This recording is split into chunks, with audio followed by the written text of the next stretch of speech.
সরাসরি যাব নিউজরুম থেকে জুড়ে গেছে আমার সাথে রয়েছে সুধা। ইতিমধ্যে বিহারের যে জয়, মগধ ভূমে যে জয়, সেই জয় নিশ্চিত হতে প্রধানমন্ত্রী, স্বরাষ্ট্রমন্ত্রী টুইট বার্তা কি লিখেছেন তারা?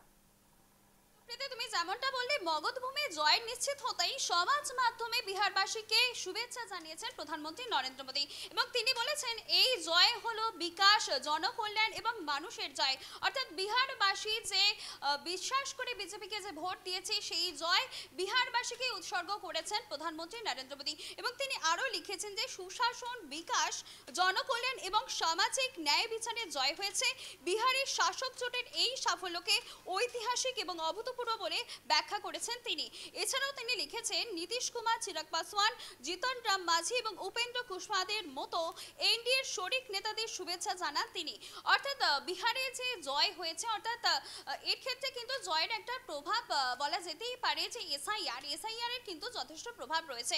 অর্থাৎ এসআইআর এর কথা ভেবেই কিন্তু অনেক ভোট পড়েছে বিহারে। অর্থাৎ 1951 সালে যে ভোট পড়েছে এবং তারপর এই সর্বোচ্চ ভোট পড়লো এবারে বিহারের বিধানসভা নির্বাচনে এবং তার মধ্যে যে বেশ কয়েকটি বিষয় তোমাকে জানাবো, যেখানে বলা হচ্ছে যে মহিলাদের জন্য 10,000 টাকার স্কিম ঘোষণা করেছিল নীতিশ সরকার এবং সেখানে বলা হয়েছিল যে রাজ্যের 1.3 কোটি মহিলাদের জন্য 10,000 টাকা স্কিম ঘোষণা করা হয়েছে। অর্থাৎ সেক্ষেত্রেও মহিলা ভোট কিন্তু বেশি পড়েছে, সে কারণেও একটা জয় নিশ্চিত করা যাচ্ছে। এবং ফ্রিতে বিদ্যুৎ বন্টনের ক্ষেত্রেও বলা হয়েছিল সেক্ষেত্রে যে প্রত্যন্ত এলাকা রয়েছে সেই প্রত্যন্ত এলাকার মানুষরাও কিন্তু সুবিধা পাবে বলে সেক্ষেত্রে তারা বিজেপিকেই বেছে নিয়েছে এমনটাও বলা হচ্ছে। এছাড়াও যে পেনশন স্কিম, সেখানেও বলা হয়েছে যে বিহারের যে 1.2 কোটি প্রবীণ নাগরিক রয়েছে তাদের সেই পেনশন 400 টাকা থেকে বাড়ানো হয়েছে, বাড়িয়ে 1,100 টাকা করা হয়েছে। এবার সেক্ষেত্রে এতগুলো যে সুবিধা পাচ্ছে বিহারবাসী, সেক্ষেত্রে তারা সেখানে বিহারবাসী মনে করেছে যে বিজেপিকেই ভোট দেওয়ার জন্য এবং সেক্ষেত্রে বিজেপির এই জয় এমনটাই মনে করা হচ্ছে। সুপ্রীতি, একেবারে অর্থাৎ সুধা, যদি আক্ষরিক অর্থে আমরা বলি তাহলে হচ্ছে একদিকে সুশাসন, অন্যদিকে হচ্ছে একের পর এক বিকাশ এবং এই যে বিকাশ, সুশাসন, এই যে মোদী এবং তার সঙ্গে নীতিশের যে একেবারে ডাবল ইঞ্জিন, তাতেই কি তাহলে জয় বিহারকে এনে দিল আবারও? তুমি যেমনটা বলছো যে ডাবল ইঞ্জিন সরকারের জন্য যে বিহারে অভূতপূর্ব উন্নতি হচ্ছে, একের পর এক প্রকল্প এবং সেখানে আমরা দেখেছি যে প্রচারে গিয়েছিলেন, ভোটের প্রচারও কিন্তু এতে প্রভাব পড়েছে। প্রচারে গিয়েছিলেন প্রধানমন্ত্রী নরেন্দ্র মোদী এবং অমিত শাহ গিয়েছিলেন ভোট প্রচারে।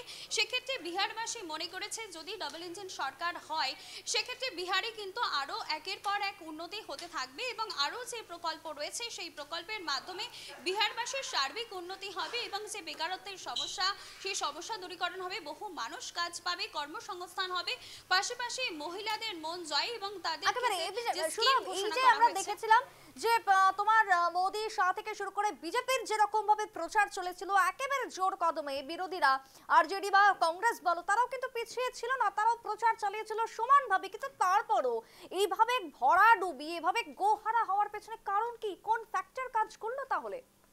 একদমই, যেখানে বলছো যে কংগ্রেসও কিন্তু বিজেপিকে সঙ্গে পাল্লা দিয়ে প্রচার চালিয়েছে, তবুও কোথাও বিহারবাসীর মনে হয়েছে যে কংগ্রেস যদি নেতৃত্ব দেয় তাহলে কিন্তু ডাবল ইঞ্জিন সরকার যে যদি হয় সেক্ষেত্রে বিহারবাসী লাভ পাবে। সেক্ষেত্রে কংগ্রেস যদি ক্ষমতায় আসে তখন বিহারবাসীর জন্য হয়তো কোনো উপকার হবে না, এমনটাই মনে করেছে বিহারবাসী। আর এই কারণেই এই বিজেপির এত জয় হয়েছে বিহারে।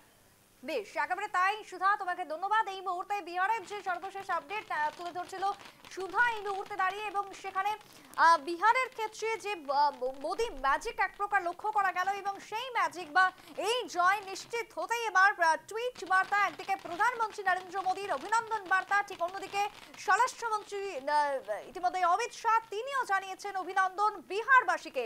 জয় নিশ্চিত হতেই বিহারের এই যে জয়, যে ভোট, তাতে করে বিহারবাসীকে অভিনন্দন, প্রধানমন্ত্রীর সুশাসন, বিকাশ, জনকল্যাণ, সামাজিক ন্যায় বিচারের জয় হয়েছে বলেই দাবি করেছেন প্রধানমন্ত্রী। বিহারে শাসক জোটের এই সাফল্যকে ঐতিহাসিক এবং অভূতপূর্ব বলে ব্যাখ্যা করেছেন প্রধানমন্ত্রী।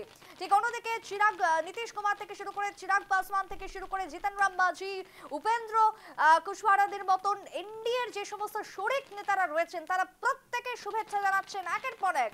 স্বরাষ্ট্রমন্ত্রী অমিত শাহ তিনিও শুভেচ্ছা জানিয়েছেন বিহারবাসীকে এবং বিরোধীরা যে একেবারে সাফ হয়ে গেল সেই ছবি একেবারে পরিষ্কার হয়ে গেল বিহার ভোটের ক্ষেত্রে।